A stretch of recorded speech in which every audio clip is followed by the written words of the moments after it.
Good afternoon, everyone. I wanted to provide you with an overview of the final course project assignment instructions in HIM 6502. And so I'm not going to read all of this to you that I have pulled up here, but I will highlight some things that I've seen students do in the past and maybe ways that I think you could do better, and maybe some things to consider as you're working through these questions and these sections of this assignment. So I think you all have a pretty good understanding of what is required in terms of selecting a site, in your area, or connecting with somebody in an area that you're not in a remote type area, and connecting with them and conducting an interview. And then you're going to select the HIMSS Davies awardee report, and you're going to compare the site to the HIMSS Davie Award winner in terms of their EHR implementation in their EHR environment and vision for the future. Okay, so let's see, I'm just going to scroll a little bit. All right, so pretty standard stuff here in terms of requirements. I want it to be in Word. I want it to be in 12-point font. It should be between 8 to 10 pages, excluding the cover page and the reference page. Please use appropriate margins at 1 inch. Of course, I'll be looking for you to use APA format. I do have here that no citations from the Margaret A. textbook are needed. And so in this case, I'm looking for you to apply what you've learned from the Margaret A. text and from your coursework, obviously into this report, but there's no need to cite her. The one thing I do want you to cite that is not part of APA is typically in APA you don't cite personal interviews. You only put them on the reference page. But in this case, I really do want to know where the information is coming from that you're sharing about your site. And when I say your site, I mean the site that you are conducting the interviews at, okay? And so I've given an example here of how I want it to look on your reference page. And so, when you're citing that in text, you would, if we're using this example, you just put Kerr, 2017. Okay, so no need to include titles or any of that as long as you have it on your reference page. Okay. And there's some guidance here on how I'd like you to name the document. I will use MS Word Markup to provide you with feedback, but I'll also be using the grading rubric that is at the end of this assignment. Okay? All right, so it's worth 100 questions. It's worth 100 points. And I'm going to be looking for your responses to the 6 questions that I'm going to go over here in a little bit. Please note here a couple things, to keep in mind as you're working through this. I'm looking for quality over quantity, right? Please don't, force yourself to write a lot of excess fluff. I'm just looking for you to hit the elements that I'm looking for. The quality of your analysis is definitely the most important.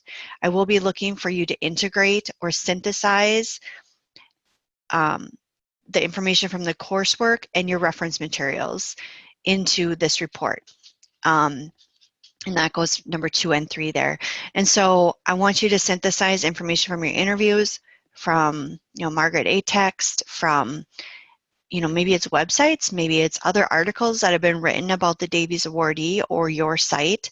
Whatever you can get your hands on, I need you to try to synthesize that information into your report the best you can. And when I say synthesize, that means supporting what you're saying with in-text citations and giving credit to authors, okay? And then I'm going to, of course, look at how you are kind of laying out your report. Make sure it's flowing well, it's organized nicely, that you clearly describe what your findings were, and that you also use supporting figures if that's needed, okay? So one thing here I'll point out right here, I would like you to use page numbers and headings and subheadings. And I can go over what kind of you can follow in terms of headings and subheadings, but that just makes it a lot easier for me to grade. And it also helps me to just make sure I'm not missing something, okay? When I see just long pages and pages of information with no headings, it's sometimes can be challenging to grade. And so if you can work on that, that would be really great. More on project description here. I'm not going to read that. This is all stuff that we talked about initially when you needed to select your PPE, or PPE, I'm sorry, I had PPE on the brain today, internships. When you selected your site and then to make sure you are selecting an appropriate Davies awardee, okay? Okay.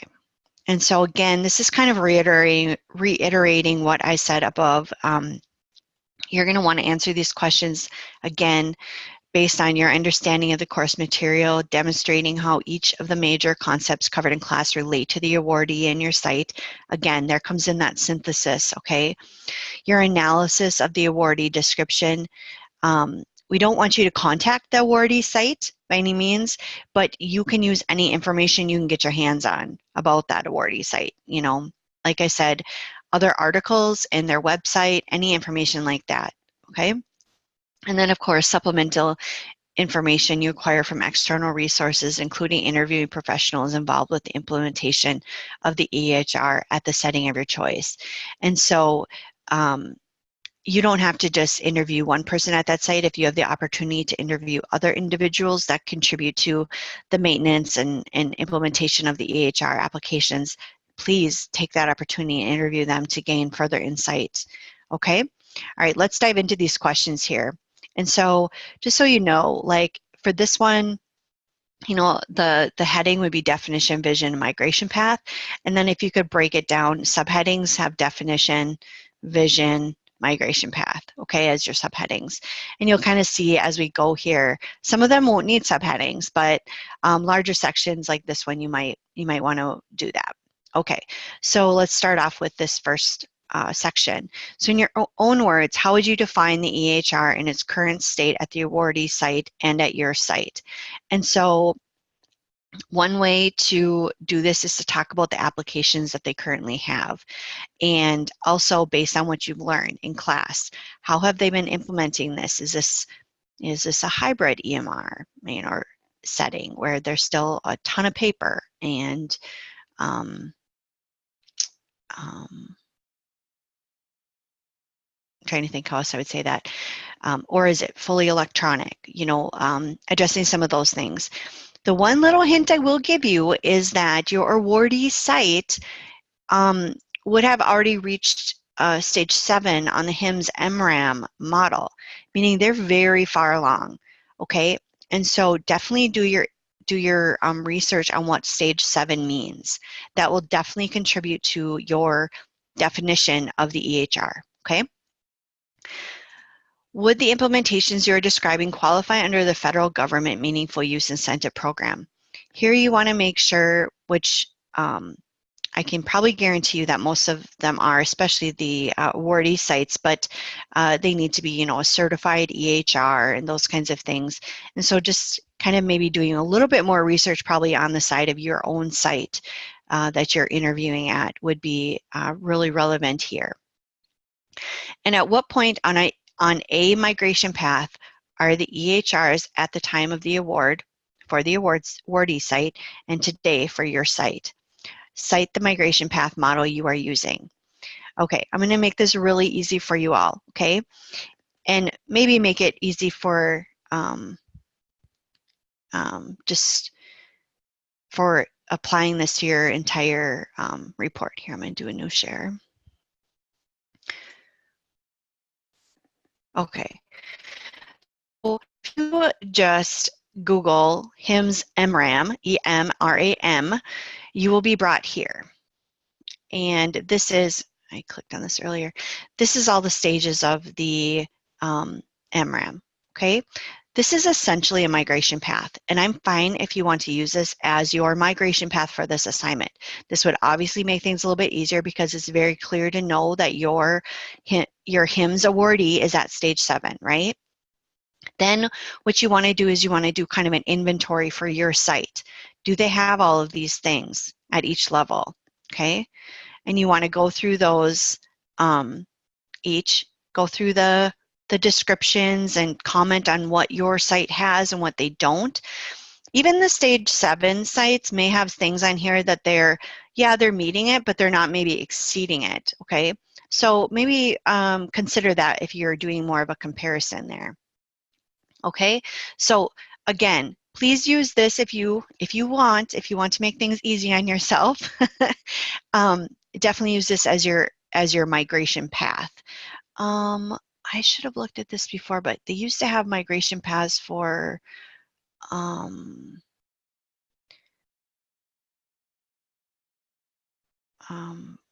I didn't look at that earlier. They used to have it for acute care sites and for ambulatory sites. So I'm going to just peek here.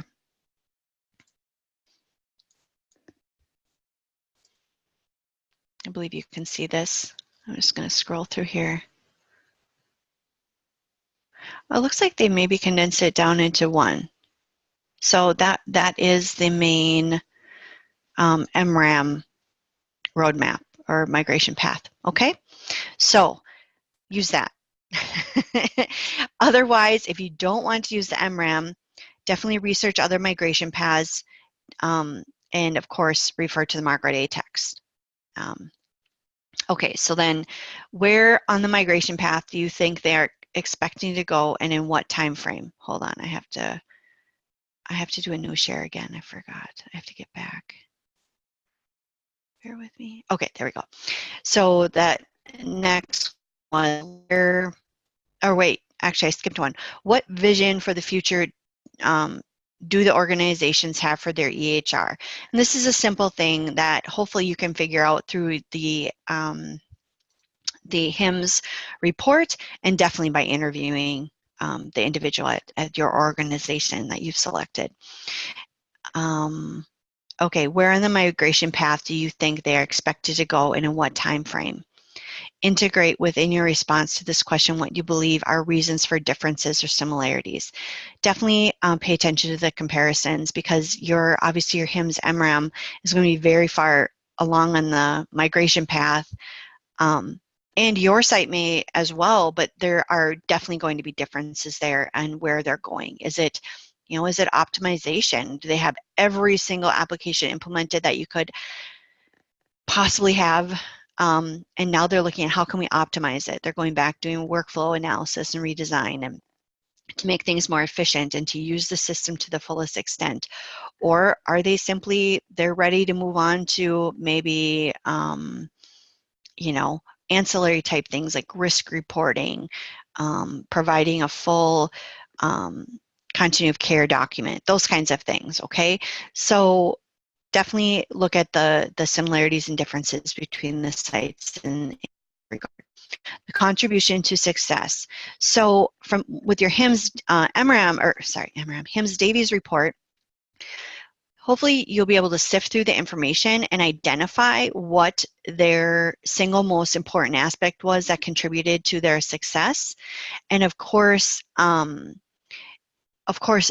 address that with whoever you're interviewing for your site as well. And then, do you believe that your site has this or something else to achieve the same level of success?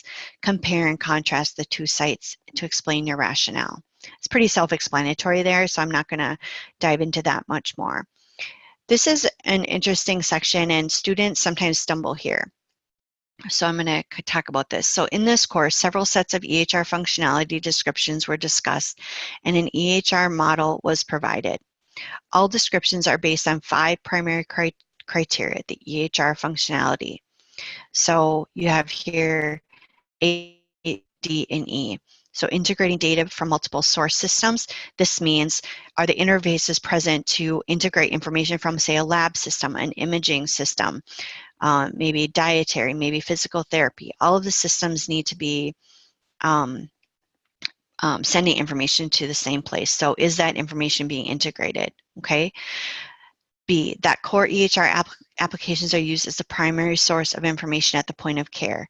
So go back to your Margaret A text, look at those core and primary applications and make this determination.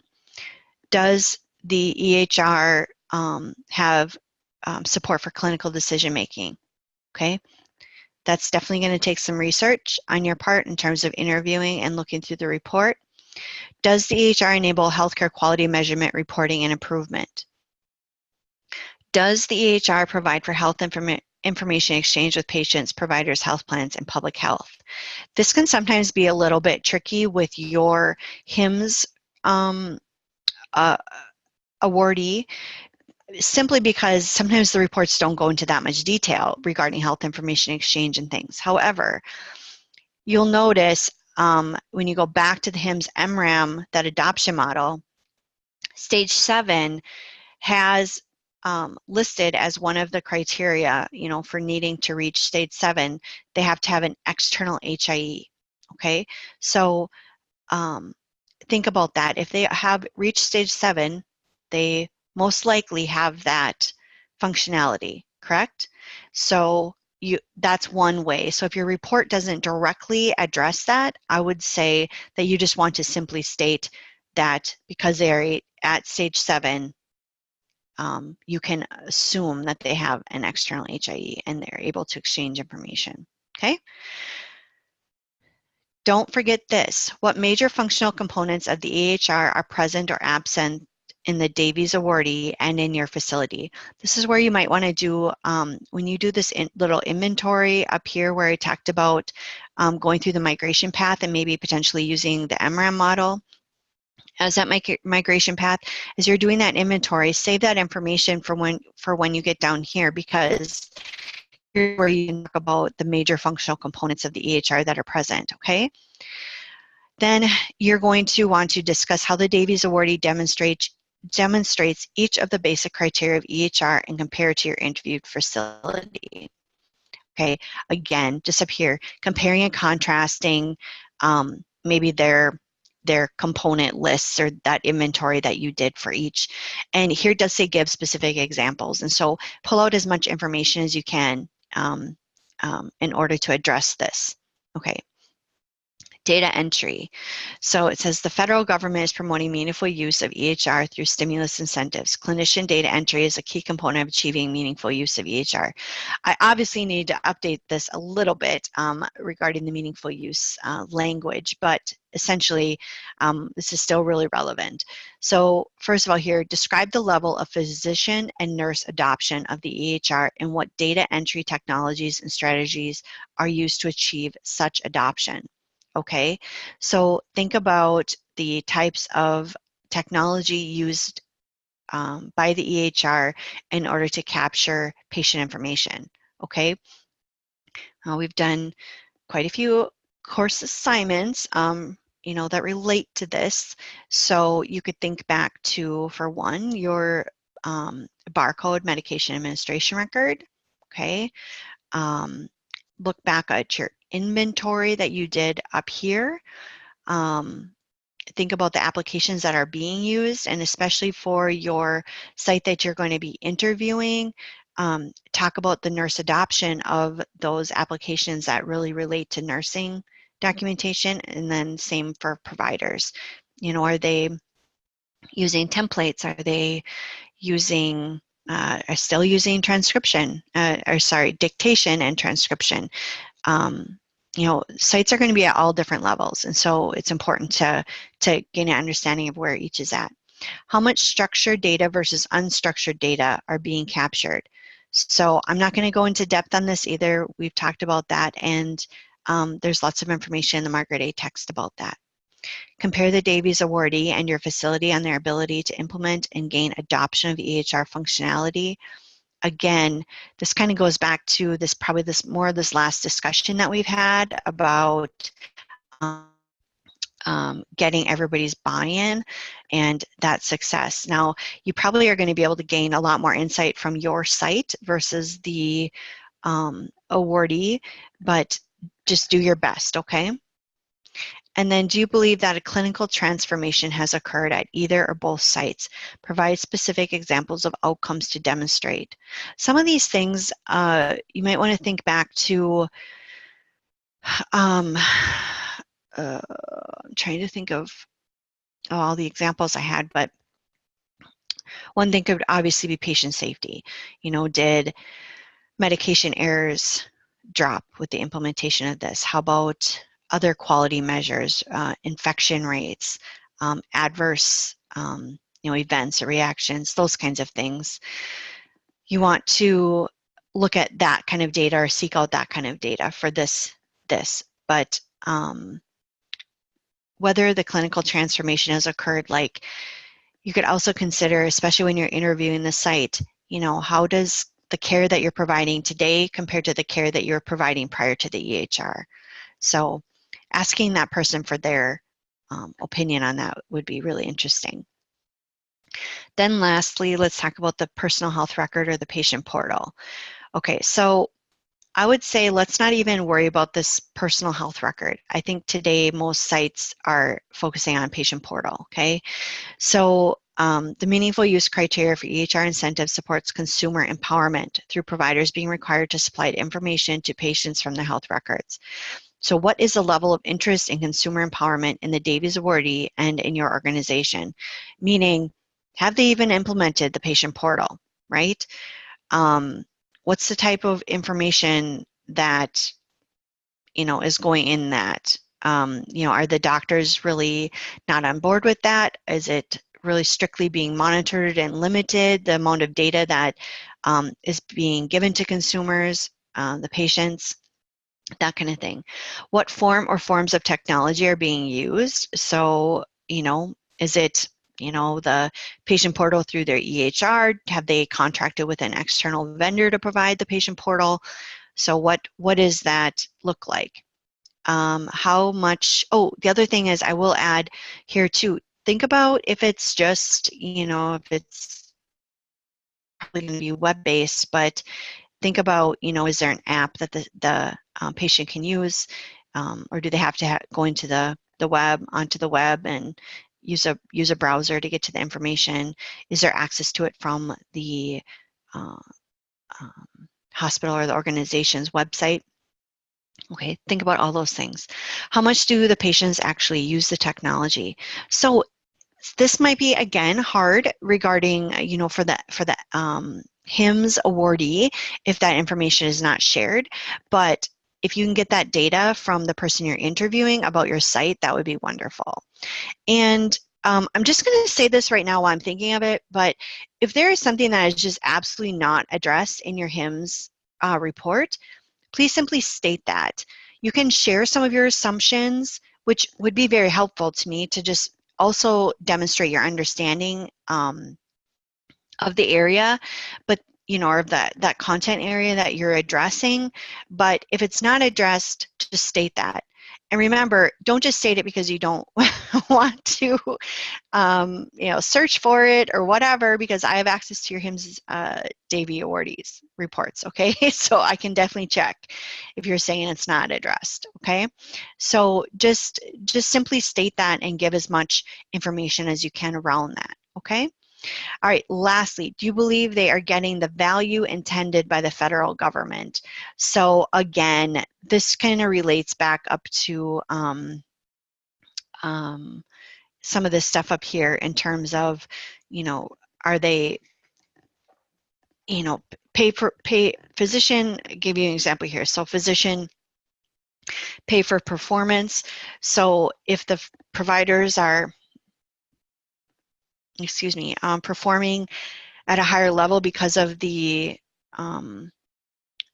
implementation of the EHR, and they're receiving more reimbursement, and patient safety is much better, medication errors are down, you know, all those things contribute to the value, I would say, intended by the federal government. And so just think about that, okay, and along those lines. All right, I am also not going to read this project development approach, but this gives you guidance on how you should approach this project. Here's a checklist for a successful paper. Again, I'm not going to review that. And here's the rubric. As you all know, I'm pretty, I don't want to say strict, but I do follow these elements on grading rubrics pretty much to the T. So make sure you're going through this. So don't just use this checklist up here. Make sure you're also using the grading rubric as a checklist, okay? So here it's going to say, you know, like definition of EHRs. I'm going to look that you're going to define the EHR for the awardee and for your site. I'm going to make sure that you have a vision and meaningful use status for your awardee and your site. Okay, and where those are listed too, you probably want to think about some concluding sentences or paragraph to do a kind of overall comparison of the two sites. Okay, all right, that is it. I'm not going to go through the rest of that rubric. This is already a long enough recording. So I will let you get on with your day, and if you have any questions, please don't hesitate to email me. Okay, have a great day.